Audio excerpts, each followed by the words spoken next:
Testing, testing.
Good morning, Unity of Madison. Thank you for choosing to spend this time with us. Whether you're online or in person, we appreciate your presence. After the service, if you are in our sanctuary, we invite you to join us in the Namaste Cafe downstairs for refreshments. My name is Louis Phillips, and I'll be your celebration assistant today. Let's start by our opening song, God Is, We Are.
And now we'll have our opening prayer with Diane Gould. Good morning. It's good to see all of you who are here. So let's just kind of center ourselves, place your feet on the floor. You know, all those things you always hear. Take a deep breath and go within. So, sweet Spirit, we thank you for the opportunity for those of us present and those live streaming to come together in divine love. We know that the presence of God is our guide. God's power is our strength. We are grateful for the peace of God and for all blessings seen and unseen. We know that God's light and grace are with us at all times. We thank God for helping us through difficult times and for opening doors for new possibilities. Thank you, sweet Spirit, for this opportunity to grow individually and together. Namaste. Thank you, Diane. Diane is our prayer chaplain today. She will be in the prayer corner after the service if you have reason to pray with her. Also, you can have written requests, put them in the box right there next to the prayer corner, and they will be reviewed and prayed for. Let's continue the service now with our congregational song, I've Got Peace Like a River. Peace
And now it's time for our Unity Weekend update.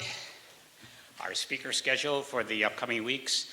Next Sunday will be our licensed Unity teacher, Barry Roberts, in person.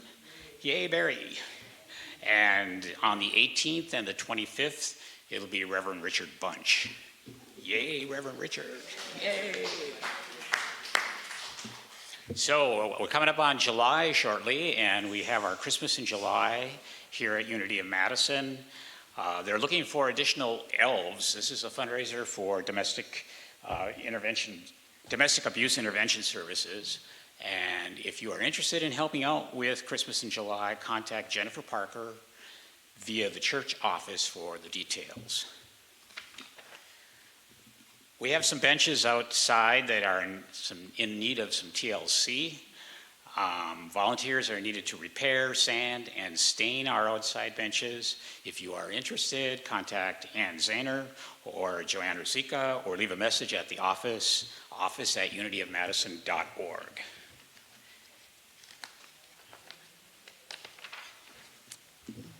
Make Music Madison is coming up on June 21st.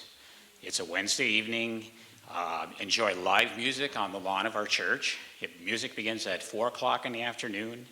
You can meet and mingle with our neighbors here in the Glendale neighborhood. And it's part of the International Make Music Day celebration. You can stay tuned for a performance schedule. It's coming out shortly, I'm sure. Is that correct? Do you know, Pete? Pete doesn't know, okay. All right, so Make Music Madison is June 21st. And just a heads up for all of you who are interested in making some Unity announcements, there are deadlines. So we love sharing announcements, but make sure yours are heard by taking note of the following deadlines. So the e-blast is Thursday by 7 p.m. at eblast@unityofmadison.org. And the Unity website is Thursday by 7 p.m., webpage at unityofmadison.org. And Sunday announcements are due the Monday before, by the end of the day, at office at unityofmadison.org.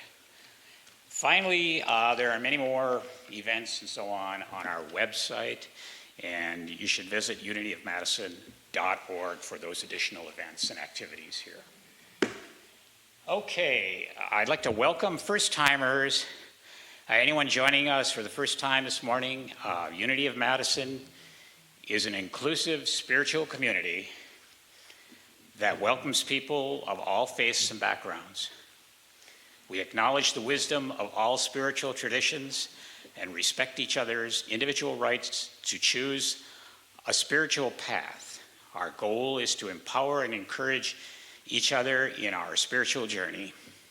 Informational packets are available at the back table if you're here for the first time, or if you would like to know more about Unity of Madison, and if you're online, you can request a package of information through the website, www.unityofmadison.org, or send an email to our office at unityofmadison.org. And at this time, I personally would like to wish all of our LGBTQ family members out there a very happy Pride Month. I even wore my gay bucky again. All right. All right, if you would repeat with me an affirmation for Unity of Madison. It should be up here. Okay, let's say it together. Unity of Madison is abundantly blessed. Creative people are drawn to us. Divine ideas flow through us. Financial resources bless us. And with God as our source, we accomplish mighty works together.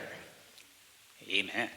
And now it is time to greet our fellow neighbors here, and we will sing "Thank You for Choosing to Be Here."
All right. So, in introductions today, our musician for today is Pete Calgaro. Yay, Pete!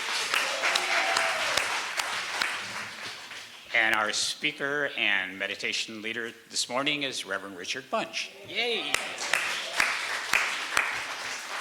So the gratitude for this week goes to our office volunteers. With their dedication, we are able to have someone in the office Monday through Thursday. Office hours are generally Monday, Tuesday, and Wednesday mornings and Thursday afternoon. Thank you to Jill Wilkes, Tricia Hillner, Dee Steele, and Mary Moss for your dedication to serve the unity of Madison community and being the friendly voice on the phone or email. Thanks, ladies.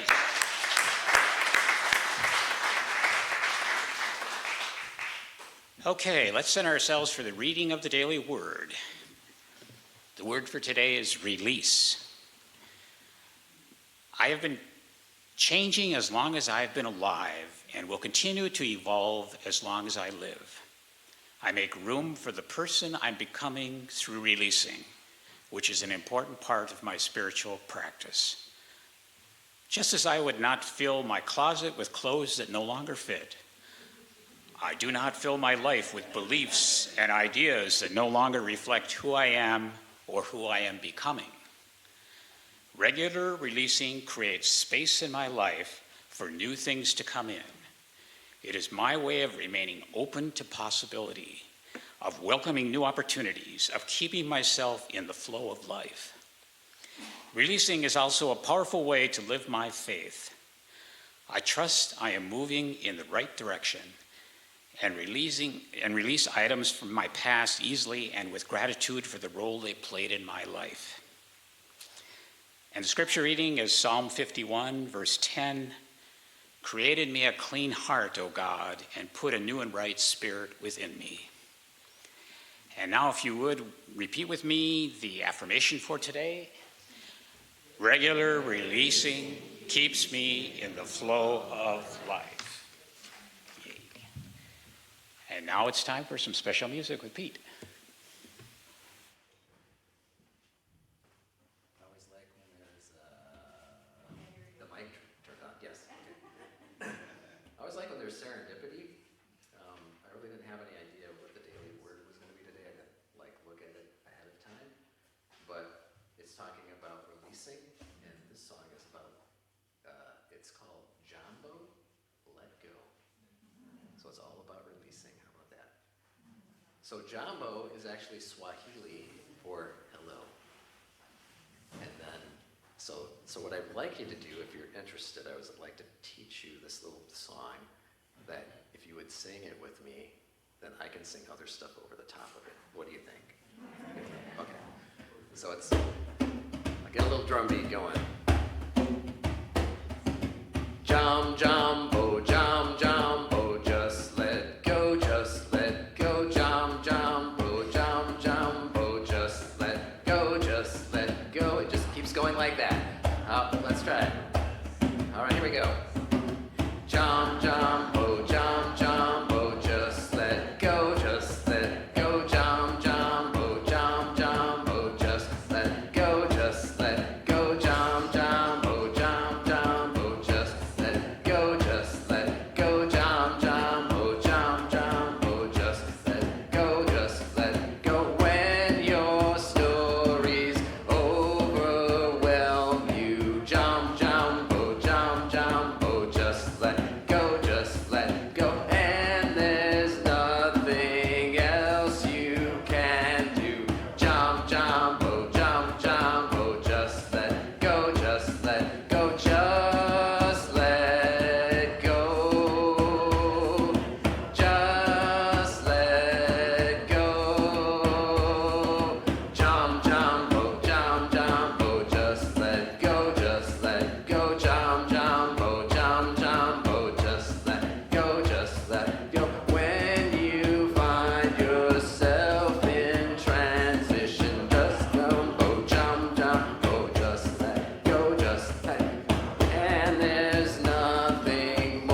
said, it's a beautiful morning in the neighborhood.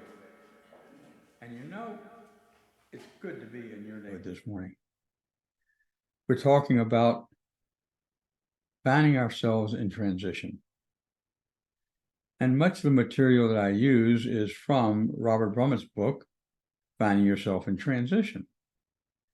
And last week we talked about the fact that the first stage of being in transition is the ending, that something needs to come to an end.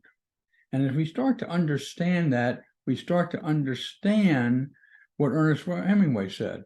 It is good to have an end to journey towards, but it is a journey that matters in the end. It's the journey that matters in the end. I don't know about you, but sometimes when I'm going through change or going through what we call the void, or that part of my life where I'm kind of not really sure where I'm going and looking for a door to open to tell me, I can get frustrated with myself. I can get depressed. I can get angry.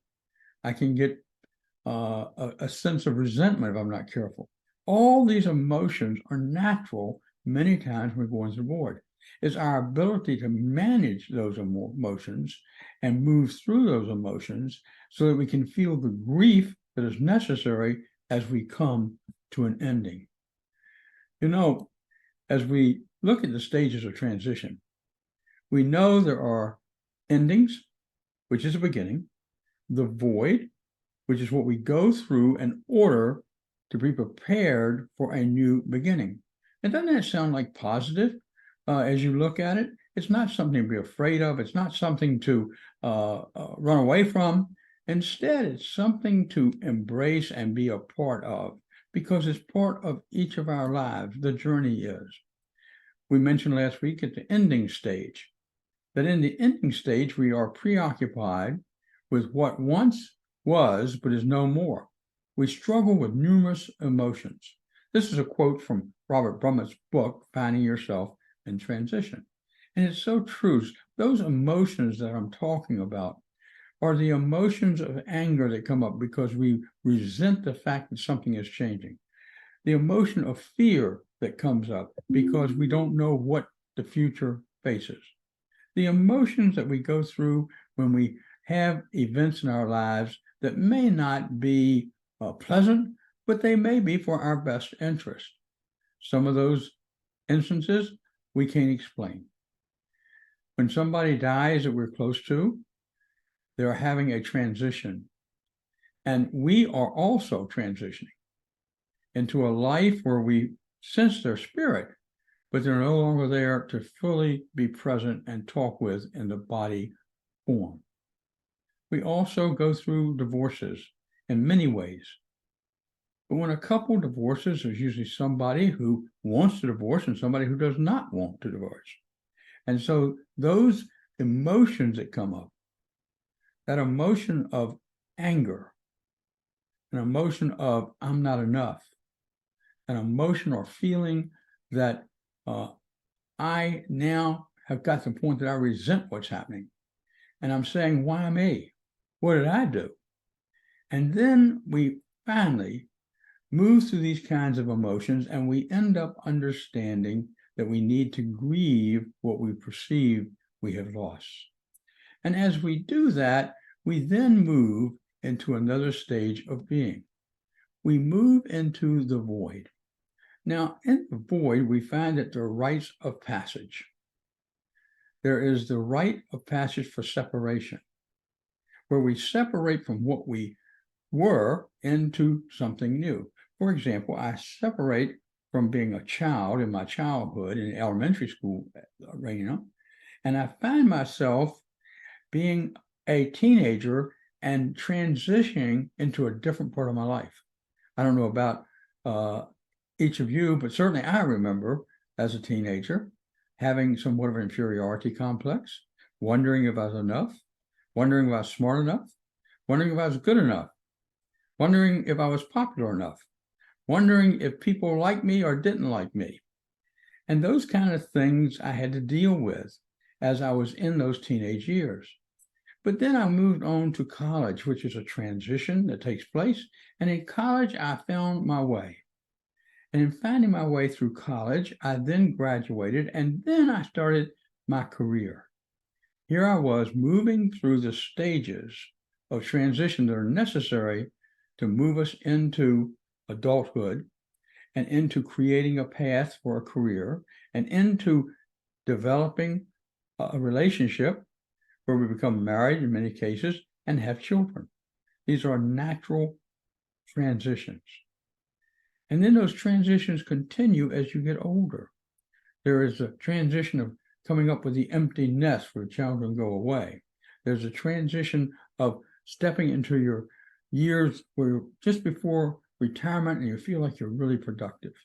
And then the transition of retirement and the transition of becoming more elderly. They are all part of life itself and are wonderful, wonderful opportunities to grow. Each transition has this opportunity to grow, because what happens is as we transition from one phase in the rites of passage to another, we end up being in the right place, and we end up the reincorporation of ourselves. We then join in and we find we are part of a passage that brings us into an understanding of why we're here, who we are, and what we want to become. And as we do that in these rites of passage, you see, we move through the process. Well, Moses is a great example. Certainly the metaphysical interpretation of Moses' life is a great example of the process of transition. As many of you know, Moses, from a metaphysical standpoint, means drawn from the water. And Moses' mother Miriam hid him in the water on the Nile. She hid him because the Pharaoh, who was thought to be Ramses II, by the way, historically, had decreed that all males, Jewish males that were born, had to be destroyed, drowned. And so Miriam hid him in a special box, and he was floating on the Nile. And about that time, the Pharaoh's daughter came down and she found Moses. And it so happened that Moses' mother was close by and agreed to be the midwife, or the midwife isn't right, agreed to be the housekeeper and the tutorer for Moses. And so she came into the royal household as well as Moses. Moses was brought up understanding that he was Jewish, understanding he was an Israelite. And at the same time, he was a person who had all of the rights of the Pharaoh's son. He was in the Pharaoh's favor.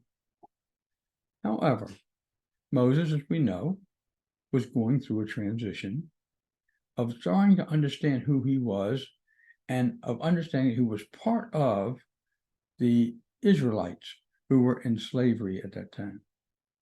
And so Moses, when he saw an Israelite being mistreated, in rage, killed the Egyptian.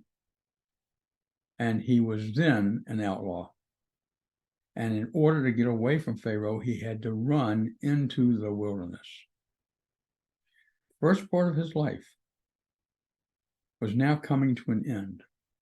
And he had to now go through a transition in order to get to the beginning of a new life. And what we know is that Moses, while he was, not Roses, but Moses, while he was in the desert, in the wilderness, found himself. He did so when he came across what he thought and what he saw as a burning bush. And he was told that he was standing on holy ground to take off his sandals. Not because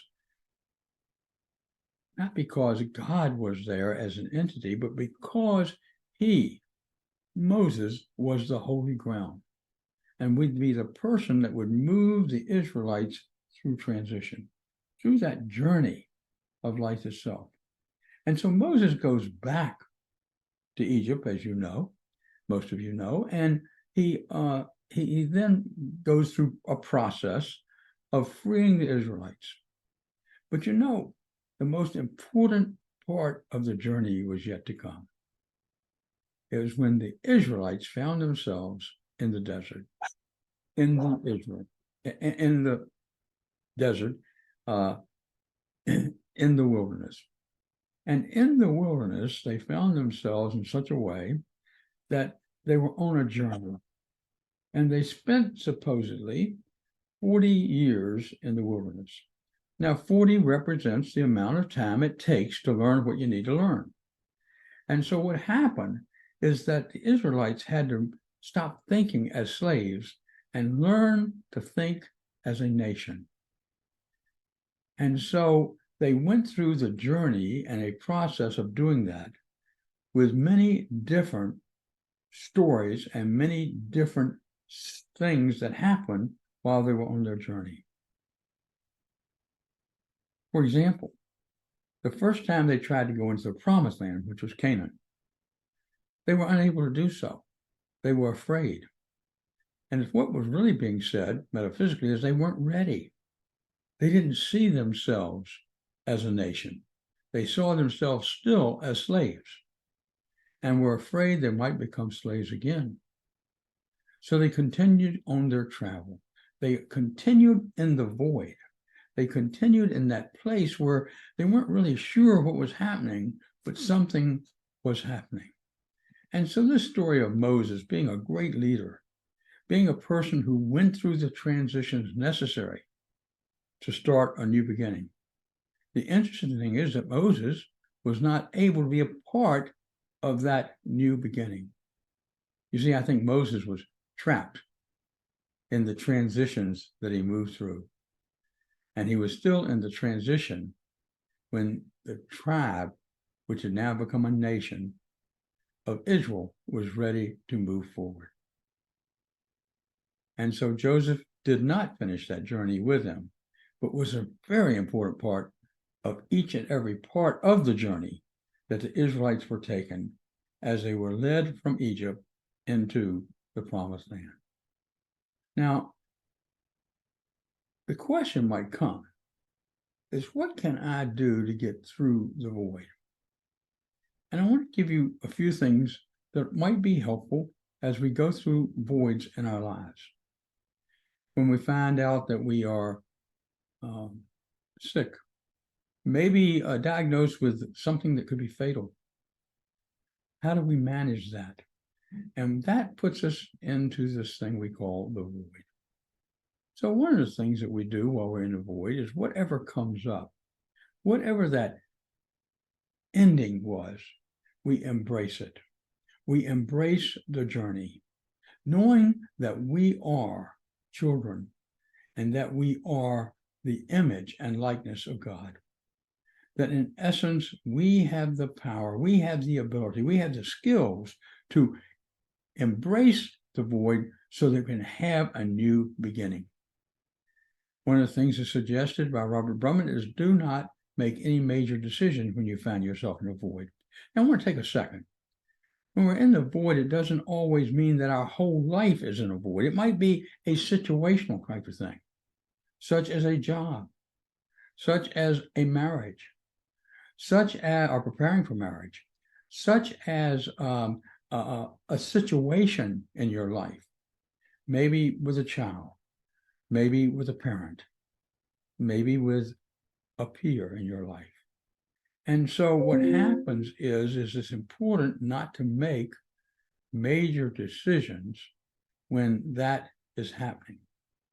The next thing we need to learn to do is just relax. And that is so easy to say when we find ourselves in an uncomfortable position and we don't know where we're going. And the reason we do that is in order to go with the flow, to let the river carry us forward on the journey rather than try to swim upstream. And then we take time to pray and meditate. Pray. Take the time to ask what you are looking for and what you're seeking. Take the time to listen and understand and have ideas come to you that will carry you forward and find the light in the hallway. And then trust in yourself. Trust the powers within you. Trust the ability of your faith to work. Trust your ability to love unconditionally, even when you're in the void. Trust yourself because you have the powers within to move through the void and to create a new beginning that is meaningful and helpful in your life. Another thing you can do is in the evening say, I want to remember my dreams before you go to sleep. I want to remember my dreams. And then if you wake up because of a dream, write it down. Because when you get up in the morning, you will have forgotten it. But write it down, just jot it down. So have something near your bed so that you can do that. And then another thing that can help is journaling. Writing down what it is we want to be, how we want to show up, writing down what we are experiencing, and especially our feelings, especially our feelings. And then we can also, during this time of the void, create support systems. Maybe a therapist, maybe your minister, maybe someone who is important to you, a close friend that you can trust and that you relate to and that you know has some experience to be able to help you. Maybe a group support. You know, when one is in recovery, they go to AA meetings or NA meetings or Al-Anon meetings so that they can deal with it and get the support they need so that they can not overcome the recovery, but not let the process of addiction overcome them. So create a support system and then learn to express your feelings in a healthy way. If you're angry, say, I'm angry, but I'm not angry at you. I'm angry about what's happened in the past, but I'm going to get over that. Say to yourself, I'm in a phase of resentment. I am truly resenting what happened. I'm missing what happened and wish it had been differently. And allow yourself to express these feelings and emotions in such a way that you really bring them up. And as you bring them up, you deny they have any power over you. And so we have this system we call the support system to work with and to understand. And then what happens is that we find ourselves being in the void as a journey, as an opportunity, not as something that is punishing us. And when we do that, you see the journey becomes the main thing. In the void, we can learn so much. God said, in the beginning, there was a void. And the void was chaos or felt chaotic. The void was like being in a dark hallway, searching for light, searching for a door to come out of the hallway and to a room that's filled with beauty and opportunity. And so this morning, be in the void in your life if necessary. Let go of any endings that trouble you, anything from the past. Release it, let it go. And as you do that, you'll find yourself in the void. A place, yes, that feels as though there's no form or substance. That is a place where we have to go in order to grow and move from the ending into the new beginning. And next week, or the next time I speak, I'll be talking about new beginnings. We always like to talk about that and hear about that because it's an exciting time in life for some people. So God bless you, and may you have a wonderful, wonderful day in this very friendly neighborhood. Now, let us go in.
into meditation.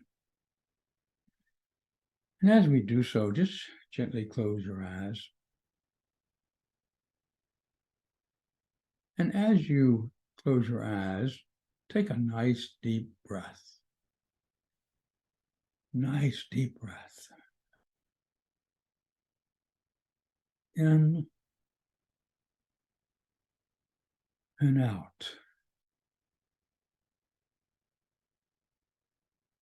Breathing in, we feel void that might be in our lives.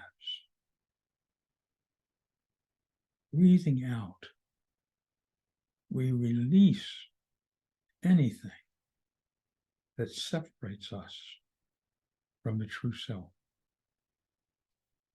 And we step into the I am. The I am of power. The I am of faith. The I am of understanding. The I am of going with the flow. And so now gently start to relax in the flow. Be in the flow of life. Be in the flow of thoughts. Be in the flow of silence.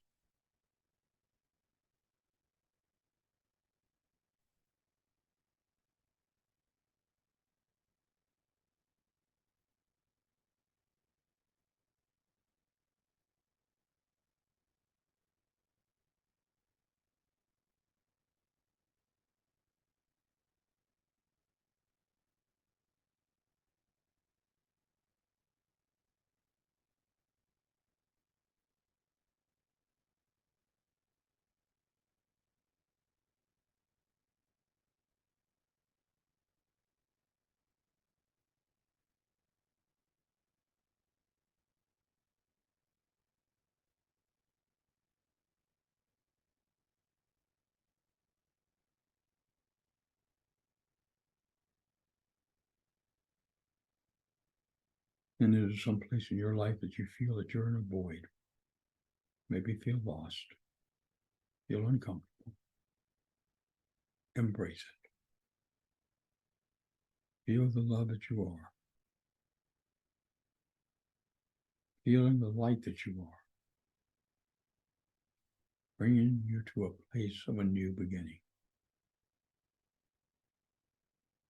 A new beginning that is beautiful. A new beginning that is insightful. A new beginning that says yes to all that life is. And so it is. Namaste.